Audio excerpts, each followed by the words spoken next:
С-витамин повышает иммунитет и приобретенный, и врожденный, поддерживает барьерную функцию эпителия против патогенов, необходим иммунным клеткам для уничтожения и очищения от патогена, и грибов, и вирусов, и бактерий. Дефицит как раз-таки повышает восприимчивость к инфекции. И инфекция еще сильнее истощает уровни. Например, для поддержания нормального уровня в организме при простуде необходима дозировка 6 грамм, а для ее лечения это от 6 грамм. Люди с дефицитом, например, на западе России у мужчин дефицит доходит до 97%, подвержены риску пневмонии. Ну и, например, во время цинги почти все умирали от пневмонии. Без С-витамина не заживают раны.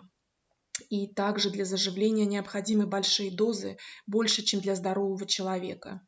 И также после операции С-витамин ускоряет заживление. В лейкоцитах концентрация в 50-100 раз больше, чем в плазме. И, например, также необходимо, то есть им необходимо где-то около 100 мг, а для других тканей уже необходимы более высокие уровни. Например, добавление 250 мг увеличивало на 20% активность нейтрофилов. И, например, 1 грамм С-витамина плюс Е-витамин у пожилых людей также улучшал функцию иммунитета. То есть у кого был ослаблен иммунитет. И также у них и была понижена функция нейтрофилов. И, например, граммовые дозы, конечно, улучшают это. И, например, С-витамин необходимо добавлять, чтобы как раз-таки не было никакого воспаления.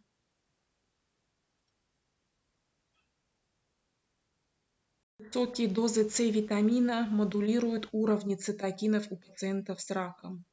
Например, у тех, кто курит, у них С-витамин ниже. И, конечно, у них иммунитет хуже. И у них различные выше риски заболеваний легких. Но, в принципе, еще С-витамин, он нейтрализует токсин дыма. Ну и, конечно же, многие другие токсины он нейтрализует. Дефицит в пожилом возрасте, который, опять-таки, очень часто увеличивает риски смерти от всех причин. Ну, например, опять-таки, от пневмонии он защищает на 80%. И добавление при болезни сокращает сроки пребывания в больнице. Например, 800 мг на 19%, 1,6 грамма на 36%. Ну и, конечно же, улучшаются и рентгограмма, и температура, и скорость оседания эритроцитов в груди. Но опять-таки там эти дозы, чем больше доза, тем быстрее происходит выздоровление. Витамин А. Крысы с дефицитом более восприимчивы к инфекции. И также А-витамин очень важен для иммунитета и наиболее изучен в отношении иммунитета, особенно у детей. Например, у взрослых пока еще исследования такие противоречивые, поэтому для детей он более важен. И, например, также дефицит приводит к повышенному риску смертности и заболеваемостью корью и диарейными инфекциями. При коре добавление усиливает выработку антител. Также добавление детям улучшает реакцию антител на некоторые вакцины. Ну и также, конечно же, он улучшает активность макрофагов, то есть клеток-киллеров, нейтрофилов. Опять-таки, они необходимы в первой линии защиты от опухолей и вирусов. Например, при истощении А-витамина также опухоли и вирусы уменьшались у животных. В Южной Африке ВИЧ-инфицированных детей добавки А-витамина улучшало количество лейкоцитов и Т-клеток через 4 недели приема. Ну, также, например, прием А-витамина детям после 6 месяцев связан со снижением детской смертности от всех причин на 23-30%. Ну и, в принципе, А-витамин, он, конечно, наиболее полезен вместе с цинком. Цинк. На Ближнем Востоке пациенты с дефицитом имели серьезные нарушения иммунитета и умирали от инфекций к 25 годам. Предполагают, что около 2 миллиардов человек как раз-таки с дефицитом цинка. И цинк необходим для защиты от опухолей. Даже, например, умеренный дефицит у подростков как раз-таки начинаются проблемы с клеточным иммунитетом. И также замедляется заживление ран. Цинк необходим для врожденного иммунитета, нейтрофилов, для клеток-киллеров, макрофагов. Также при дефиците поражаются как раз-таки и паразитными, и вирусными, и бактериальными инфекциями. И незначительный дефицит цинка приводит к атрофии тимуса и увеличивается риски инфицирования. Селен. Дефицит приводил к менее выраженной иммунной реакции на вирусы, опухоли и аллергены по сравнению с нормальным уровнем. Селен усиливает гуморальный и клеточный иммунитет. При дефиците селена при гриппе в легких усиливается воспаление и начинается окислительный стресс. Ну, например, как я уже раньше говорила в ролике про дефицит витаминов и минералов, то, например, в России и в Европе почти все почвы бедны селеном. При дефиците ВИЧ быстрее переходит в стадию СПИДа. И дефицит связан с повышенной смертностью в этой группе. И также, конечно, повышенные риски инфекции. Несколько исследований подтвердили анти-ВИЧ-1 эффекты добавок селена. Ну и, конечно, другие инфекции, это тоже, там их много, и полиовирус, и кандида. Например, у мышей добавление селена приводило к очищению от некоторых паразитов. Селеновые дрожжи повышают иммунитет и снижают заболеваемость раком и смертностью от него. Люди в возрасте 57-84 года принимали бета-каротин 45 мг и селен 400 мг в течение 6 месяцев. Уровни селена поднялись на 20% в группе, которые принимали и бета-каротин, и селен, а те, кто просто принимали селен, там на 10% поднялся. Но, например, просто селен, он увеличивал клетки более чем на 50%, то есть Т-клетки. И также это действие сохранялось около 2 месяцев после окончания приема. И люди, у кого низкий селен, имеют более высокий риск общей смертности от всех причин в течение 5 лет. Витамин Е – это жирорастворимый антиоксидант. Ну и, конечно, все-таки всегда в исследованиях его надо принимать вместе, потому что он более эффективен как раз-таки с другими и антиоксидантами, особенно и С-витамином, и другими. И также может быть опасен, если не хватает других витаминов. Также, например, и на людях, и на животных были разные исследования, и, конечно, добавление Е-витамина повышает иммунитет и также усиливает устойчивость на некоторые патогены. Ну, например, на животных проверяли, и он защищает и от золотистого стафилококка, пневмококка, гриппа А, ретровируса, синегнойной палочки, листерии, микоплазма, хламидия, кишечная палочка, ну и другие тоже. Например, также курящим мужчинам добавление 50 мг в сутки снижало на 69% заболеваемость пневмонией. Но надо быть осторожным, потому что в другом исследовании комбинация Е и С витаминов увеличивала в разы шансы заболеть пневмонией. Поэтому нельзя вместе пить, надо сначала, например, курс Е-витамина пропить, и, конечно, лучше натурального, потому что все исследования делаются на синтетический, а он все-таки считается опаснее натурального. И, например, также в доме престарелых добавление 200 МЕ в день в течение 1 года снижало количество простуд и верхних дыхательных путей, но не нижних дыхательных путей. Иммунная функция может быть улучшена добавлением дефицитных витаминов до нормальных уровней. Из диеты трудно получить все необходимые витамины и минералы, поэтому, конечно, нужно их отдельно покупать и принимать. Для иммунитета необходимы витамины А, С, Д, Е, В2, В6, В12, фолиевая кислота, бета-каротин, железо, селен, цинк и медь. D-витамин, он очень важен для иммунитета, и для врожденного, и для приобретенного. Защищает от инфекции. регулирует антимикробные пептиды, которые убивают патогены, особенно бактерий.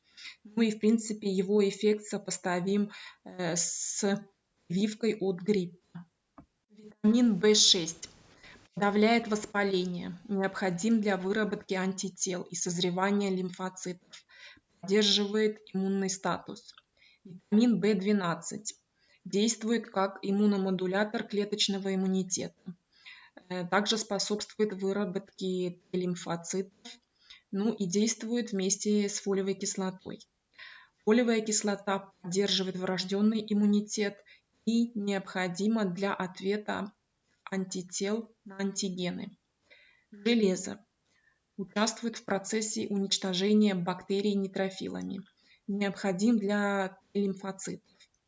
Медь играет роль во врожденном иммунном ответе на бактериальные инфекции. В клеточном иммунитете важна и производстве антител. Например, в пожилом возрасте витамин С, селен и цинк, важнейшие антиоксиданты, обычно понижены. И, конечно же, иммунитет понижен. Ну, в общем, все элементы, конечно же, понижены в этом возрасте, кроме В12, железа и меди. Это у них, в принципе, почти всегда в норме. Например, у подростков и у взрослых достаточно витаминов В6, В12 и меди.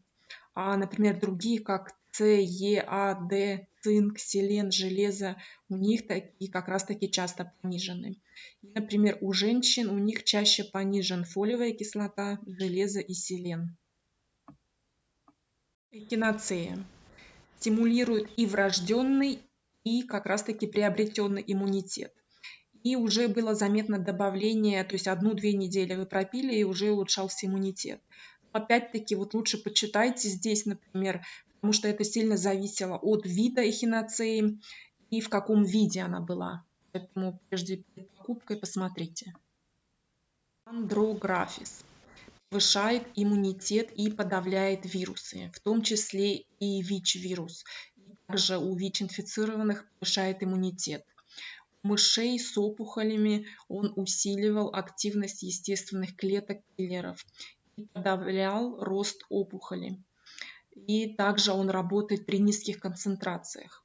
Например, в некоторых странах Европы, по-моему, это даже была Швеция, там это растение очень популярно при простуде и как натуральный антибиотик. Астрагал обладает также, ну, конечно же, он иммуномодулятор. При многих заболеваниях помогает. Ну, в основном, наверное, из-за того, что он содержит в себе очень много селена, поэтому он помогает. Спирулина поднимает иммунитет пожилым людям в течение 12 недель. Повышается гемоглобин и улучшается иммунитет. Особенно это заметно среди мужчин 50-60 лет. И у них, конечно, наиболее заметные параметры именно по крови, анализы. Ну, например, также вот здесь у нас, да, это у нас также спирулина. Она как раз подавляет развитие рака и вирусной инфекции. И, например, также она подавляет РНК-вирусы, а это сейчас новый коронавирус. Ну, в принципе, про новый коронавирус можете посмотреть. У меня на сайте есть 2 ролика, как там лечить и профилактика, но YouTube их удаляет, поэтому они только у меня на сайте. И также в спирулине много бета-каротина и железа. Они необходимы для иммунитета. И даже 400 мг в течение 56 дней улучшало иммунитет. Спирулина увеличивает количество полезных бактерий в кишечнике и подавляет опять-таки рост большого количества различных и гамма-отрицательных, и гамма-положительных бактерий, также и грибка кандиды. Аминокислота аргинин и его метаболиты орнитин и цитруллин важны для активации Т-клеток, модулируют врожденный и адаптивный иммунитет, противоопухолевый иммунитет. Но если уже онкология, то это вам надо почитать дополнительные исследования, потому что сейчас еще спорят. Потому что при некоторых видах рака они наоборот пытаются удалить аргинин, некоторые его наоборот добавляют, поэтому очень такие противоречивые еще исследования. Например, здесь описывают агарик бразильский, кардицепс грифола курчавая, трутовик лакированный, аметес разноцветный. Вот они обладают очень сильной противоопухолевой активностью, укрепляют иммунитет. Ну, вообще, например, про грибы и при онкологии, это можете посмотреть у меня ролик про онкологию. Например, здесь добавление гриба шитаки в течение 4 недель повышает иммунитет. Дозировки здесь были 5 грамм и 10 грамм.